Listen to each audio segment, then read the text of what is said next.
मतलब जेनजीले रविको यो भिडियो हेर्नु हुनेछ, शरीरमा काडा उम्रिन्छ भने मलाई भन्नु होला, यो भिडियो पुरा हेर्नु होला, अनि सबै जेनजीको फोनसम्म पुर्याइदिनु होला।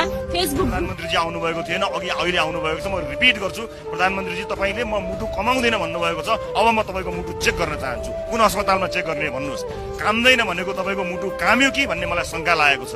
जस्ता जस्ता मान्छेको नाम क्रमशः आउँदैछ, एकपटक बयानका लागि पनि नबोलाउनु भनेको अविश्वासको वातावरण सिर्जना भएको छ। राष्ट्रिय अन्तर्राष्ट्रिय क्षेत्रमा बेइज्जत भएको यो विषयलाई सामसुम थामथुम नगर्नु होला। तीन पार्टी बसेर तपाईहरुले खासखुस गर्नुभयो भनेर हामीले भनिरहेका थियौं नि, त्यसको गन्ध ठासठुस आयो, संसदसम्म आयो, देशभरि त्यसको गन्ध गयो। त्यसकारणले यो गन्ध रोक्नुहोस्, सोध्नुपर्छ, सोधपुछ गर्नुपर्छ। मेरै उदाहरण दिन्छु, म आउँछु बयान दिन, म तयार छु भनिरहेको मान्छेलाई न्यूज रुम भित्र बुट बजारेर समातेर मध्यरातमा लिएर जानुभयो। अरूको हकमा किन त्यस्तो हुन सक्दैन? बराबर हुनुपर्छ। न्यायिक प्रक्रियामा हरेक नागरिकले सहयोग गर्नुपर्छ, चाहे उच्च पदस्थ होस् चाहे जुनसुकै होस्। यसमा हाई प्रोफाइल भन्ने हुँदैन, फाइलको कुरा हुन्छ। प्रोफाइलले काम गर्दैन।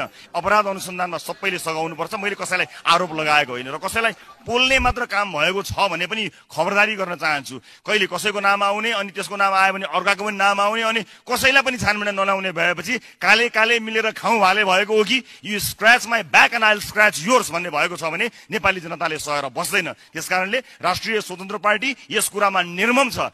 यो भ्रष्टाचारका कुराहरुमा निर्मम भएर समीक्षा गर्नुपर्ने हुन्छ। यहाँ कति ठाउँका भ्रष्टाचारका कुरा मान्छे बोल्नै डराउँछ। न्यायालयको भ्रष्टाचारमा बोल्न सातो जान्छ मान्छेको, नेपाली सेनामा भएको भ्रष्टाचारको विषयमा बोल्न सातो जान्छ। र मैले अहिले यति बोलेका कारणले यसको कुन मूल्य चुकाउनु पर्ने छ मलाई थाहा छैन। खेती नै गरेर, उद्योग नै गरेर मुद्दा हाल्ने काम चलिरहेको छ। हामी सबैले न्यायिक प्रक्रियामा जान हुने, नेपाली नागरिकले, अन्य सबैले, उच्च पदस्थहरू चाहिँ खासखुस गर्ने यो भएन।